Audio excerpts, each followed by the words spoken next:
Mereka buat macam-macam nak rosakkan hidup anak aku. Kalau tak suka, pulangkan dengan cara elok. Macam mana aku serah dulu. Tak payah sampai nak guna ilmu hitam bagai. Tak kenal ke pahala dosa sampai nak buat macam tu. Pak Man terus menangis. Kak Cik pun menangis sama.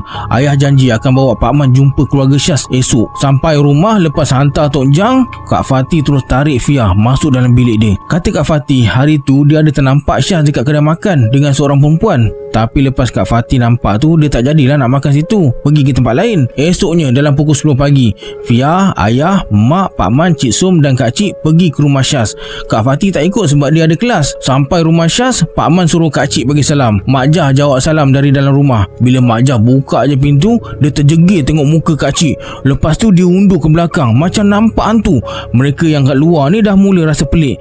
Pak Man tarik Kak Cik ke belakang. Dia yang dulu masuk dalam rumah Mak Jah. Yang lain pun ikut. Masa tu mereka nampak Mak Jah dah mengerekod dekat sebelah kabinet TV sambil tutup muka.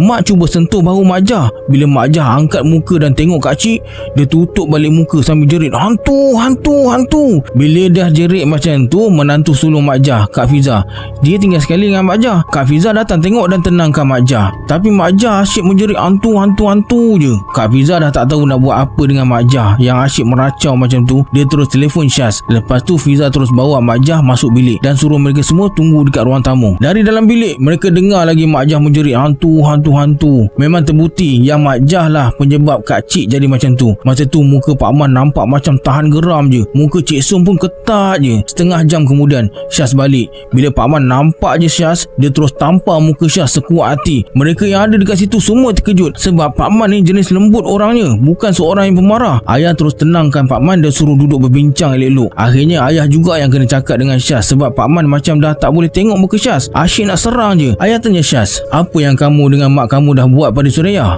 "Saya tak tahu." "Kenapa kamu tak balik rumah?"